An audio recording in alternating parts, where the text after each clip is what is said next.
So one of the questions I've been getting a lot lately is, how to scale with a VA, how to hire, different tips on whether I recommend using a proxy or a VPN for them, signing into, a screen mirroring software, and a number of other questions.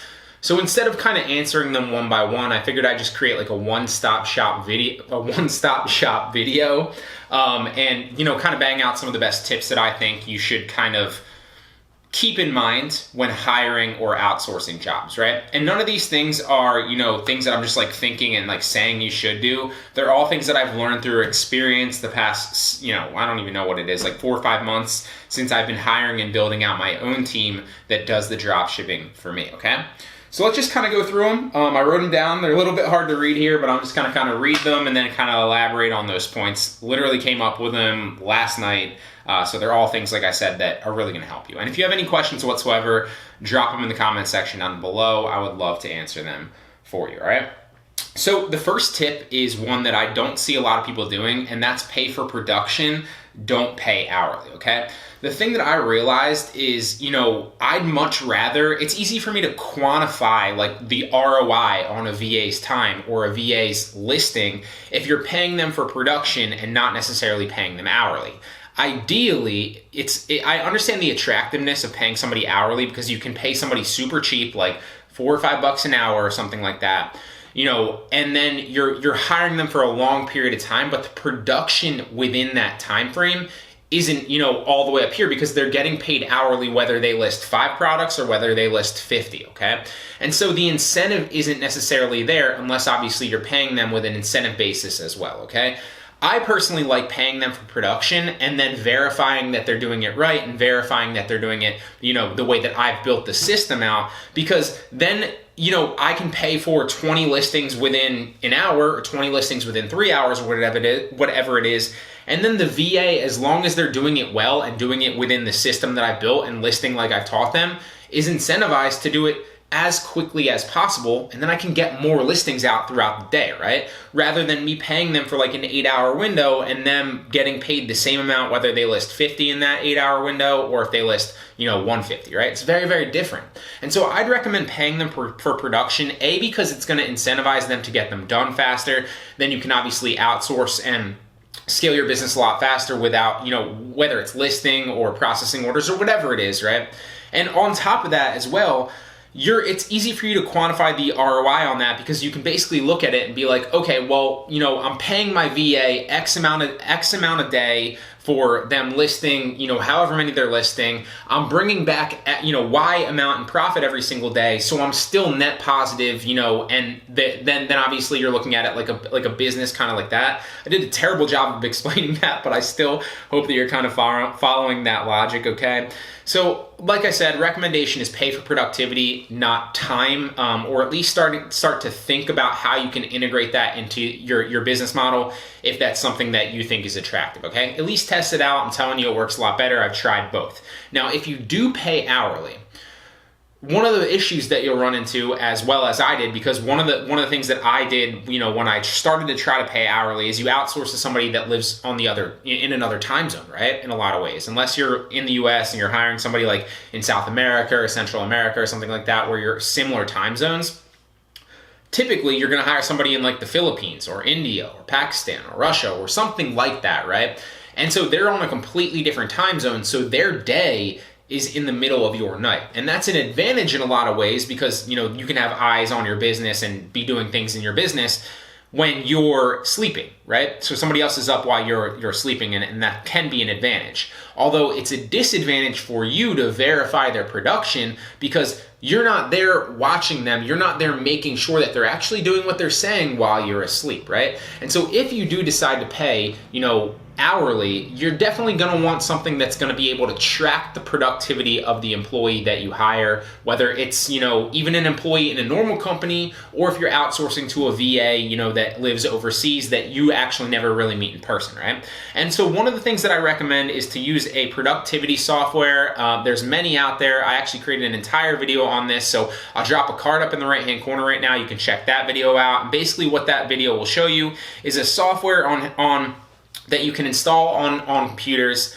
and then it will basically track how much clicks they're doing per hour, I believe, how much pages they're turning. It will show you all the data, like these are the URLs that they visited, this is the percentage of the times that they were active on the computer versus idle, and a number of other things. And then it basically feeds all that data into an algorithm to give them a productivity score, right? And so you can literally see, like, over the 8 hours you're paying them, and you want to average it out, right? Like, I'm not saying be like a crazy person and be like, you only did X, Y, and Z in the past 8 hours, like when you wake up in the morning. You want to kind of track that over time and average it out. But one of the things it will show you is, like, if your VA is super, super productive, or if your VA is like super, super lazy, you can literally see those major differences, because as you hire more and more people, you'll start to notice, like, okay, this person's really productive, this person's not really productive, and everything in between, right? So a productivity software is a no-brainer if you plan on scaling your business, because ultimately, if you're hiring someone to do a job, you need to be making sure that they're getting that job done. Otherwise, what's the point of paying them to do anything, right? So that's the first tip, is pay for production. Don't pay, hourly or for time, because it incentivizes them to obviously be better within that time frame. You can scale your business a lot faster. And if you do decide to go the time route or the hourly route, at the very least, track their productivity with the software, like the video that I dropped before, okay? Now, the next tip is to create implementable systems, okay? Instead of hiring somebody and, basically trying to retrain them like a new person every single time with like a new way to do it, or, whatever it is, instead just create an easily implementable system that you can then, train somebody with that same exact system, and it makes it that much easier, right? So for example, an easy example of this is like a listing system. So I've created tutorials that I literally give to every single new VA that I hire for a job, and it builds out a system, right? Like, I don't give them the freedom to be like, I want you to just use your judgment and this and that, because then that's going to change VA to VA, right? Instead, what I do is I built a system. I'm like, this is how you should list. This is what you're looking for in the image. This is what you need to mark the product up for. This is how I want you to do the description. This is how I want you to do the shipping. This is how I want you to do the tags. And it's literally a checklist that they go through, so that a 5-year-old could do that. And then obviously it doesn't necessarily, you're not leaving it open to chance based on the ability of your VA, right? You're training them to implement a system, which is very, very different than you just training up a VA to do something themselves, right? They're implementing a system versus them just kind of making their own judgment calls, okay? And it's very, very different. And then not only that, which is an advantage, on top of that, you're able to, you don't ever want to replace somebody, because it is, even with like building out systems like that and tutorials, it is a headache hiring somebody new, verifying that they're actually doing the work right, because like that takes time out of my business where I'm actually doing other stuff. So like, you want to train people long term and have them stay with your company, and that's another reason that one of the tips we're going to talk about is paying them a little bit more. But on top of that, even if, like, God forbid they were to leave you, or you did find that they were a bad employee, or whatever it is, right, or they're not as consistent or reliable as you'd hoped, you can just as easily hire somebody new and then just train them to implement the system, and it makes it a whole lot easier, right? It also makes your business a lot more predictable, okay? So instead of training people and kind of giving them the creative freedom, what you should do instead is create easily implementable systems and then train your VA to implement that system, okay? Again, that means that they're more replaceable, and then you can use that to implement or to improve your system as you see them go through it. You can then improve your system with the feedback that you get from your employee or your VA implementing that system, and then that helps you train better employees, and vice versa, right? It's like that snowball, that compound effect, that feedback loop, okay? So the next one is pay them more than you want to, okay? And I actually stumbled across this accidentally. It makes sense, and I've heard a lot of other business owners say this about hiring, but nobody when they're first starting wants to pay more than they have to, right? A lot of people are looking for like the cheapest option possible, because that gives you the most profit potential possible for the same job. And that makes total sense. I get that logic as a business owner. It makes 100% sense, right? But I actually stumbled across this accidentally, because the very first person that I hired, I completely lucked out with. They've been great. But the reason they've been so great is because they're great and they're a phenomenal employee, and they're hardworking. they have a hunger to learn new things, and I love that about them. They're a great employee, but also because I pay them a significant amount more than I should, right? I don't even know what it is, but it's got to be like 300 to 4%, more than they should be getting. And I didn't know that. I did that accidentally in the beginning because I didn't know necessarily what I should pay a VA because it was the first VA I ever paid, right? But because I paid them so much and because I paid them more, and you don't have to pay them that much more, right? I'm going to tie this into the other VAs that I've hired here in a second.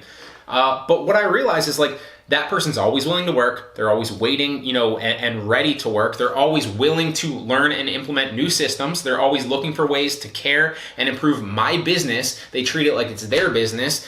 And they're really going out of their way to do good work, make sure I know certain things. They're always reporting issues back to me instead of seeing some of my other VAs just kind of go through issues and because they don't necessarily care as much.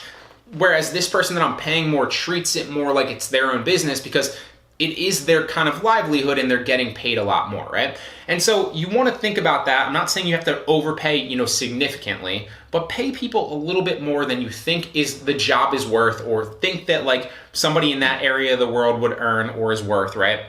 Because they're going to care about your business a lot more. They're going to work a lot harder. They're going to be open to solving problems and, moving through issues and finding good ways around them, rather than just trying to look at it as okay, this is another outsourced job I'm being hired for that I don't really care about because I can get hired.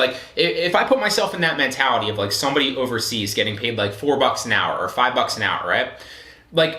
What's the difference? Why would I care about the person hiring me for $4 or $5 an hour when I can just as easily go out and get another $4 or $5 an hour job, is what I'm saying, right? Whereas if somebody's paying me $6 or $7 an hour, it's going to be kind of hard to replicate and go out and find somebody. It's going to be harder, at least, to go out and find another job at that price point. So my incentive is to care more about this job and make sure that I do a good job, right? And so that's a no-brainer, but I'm telling you, that's not just like a theory. Anecdotally, I've seen that in my business. And the very first guy that I hired is still with me to this day. He's hands down my best employee. He works the hardest. He's constantly willing to learn. He's constantly bringing issues to me when he sees them. Not that I want people, he solves issues, don't get me wrong, on his own, which I love, because he's he I don't know what I'm trying to say specifically, but he's great. I'm telling you, just test at least paying somebody a little bit more. I also have other employees that I pay a little bit more, not all the way up to what that is. And they also work a lot harder than other VAs that I brought in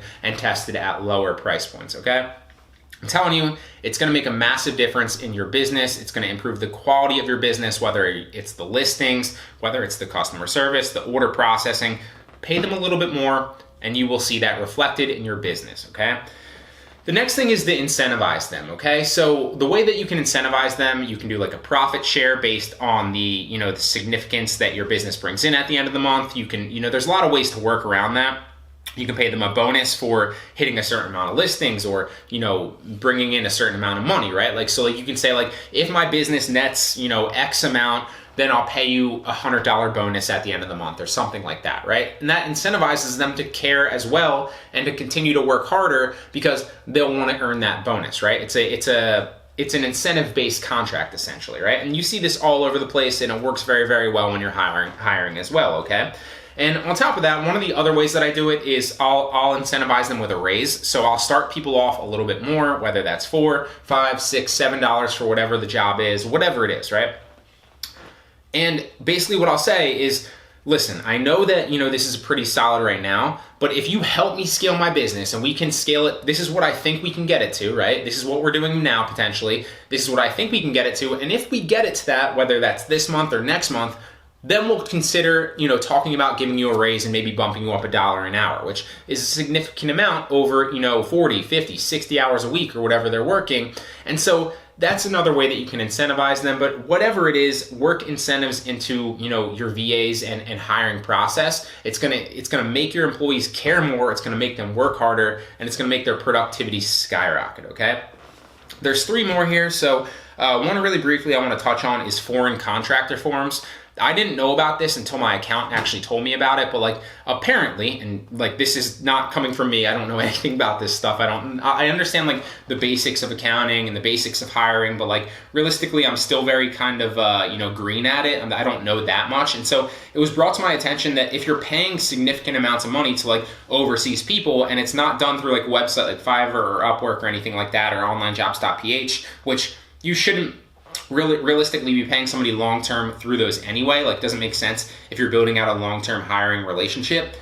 You need to have them sign a foreign contractor form, okay? And so you can look into that, talk to your accountant about it, but that's something that you're gonna need to report on your taxes. Otherwise, like, it's gonna be a red flag. I was led to believe it would be a red flag if I'm sending tens of thousands of dollars overseas in the name of contract labor, okay? So make sure that you get a foreign contractor form signed. It's gonna save you a headache in the long run. Oh, sorry, Ben. Just almost wheeled over my dog. One sec. Little drink. I'm running out of voice. All right, so 2 more here. A lot of people, they use sites like onlinejobs.ph, or they use sites like Fiverr, and they use sites like Upwork to hire, and that can definitely work, and I recommend that you do that as well, because it's an easy way to kind of test a bunch of different people. It's almost like dating, right? Like, you get to kind of date a bunch of employees and see who kind of fits it, who's the best, and then obviously you bring them on for like the long-term relationship, right? So you get that benefit, but then, so that's what you want to do in the beginning, right? Like, you want to use these job platforms to kind of test a bunch of people and see who's the best candidate. But then on top of that, like, once you find out who's the best, you want to take them off the platform and build an actual relationship with them, okay?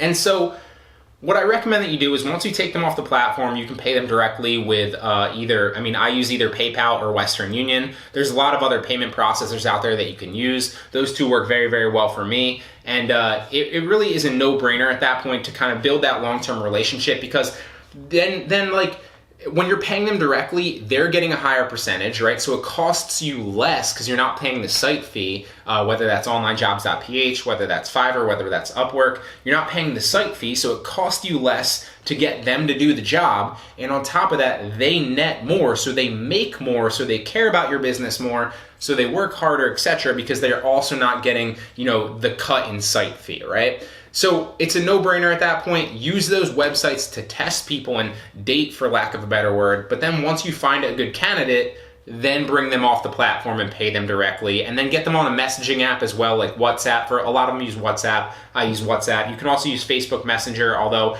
I have run into some issues with Facebook Messenger, like when Facebook goes down or my account gets suspended, I can't contact my VAs. So bring them off another platform, maybe even WhatsApp, or email if you want to do that, or whatever it is for you, okay?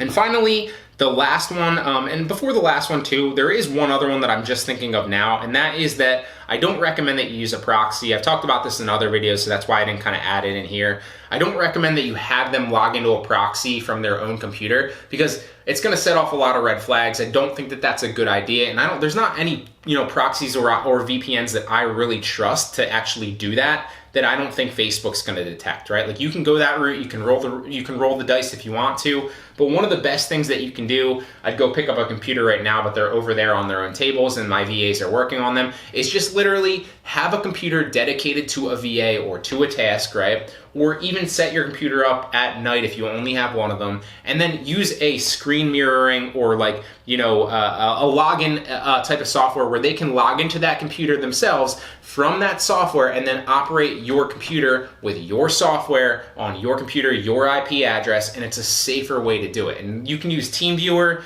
you can use Splashtop. I like Splashtop. I still use Splashtop to this day. It works phenomenal. It's one of the best things I've done to scale my business. So I'll drop a tutorial to using Splashtop up in the right-hand corner if you want to check it out, okay? But in my opinion, screen mirroring software is over proxies all day. It works a lot better and it's a lot safer, okay? And then you don't have to pay, you don't have to pay for them to use software, right? Like, they're using the software that you've already paid for. You don't have to pay those subscription fees for them or whatever it is, right?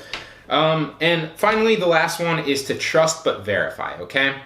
So for example, like, Like with the productivity software, that's one that I've touched on before. You can check with productivity software, or you can count the listings if you're having them do the listings. You can go back and look at the messages if you're having them do customer service. You can go back and check the orders if you're having them do order processing, although chances are you don't really need to check the orders because you'll find out very, very quickly if they're messing up orders, if they're doing the order processing.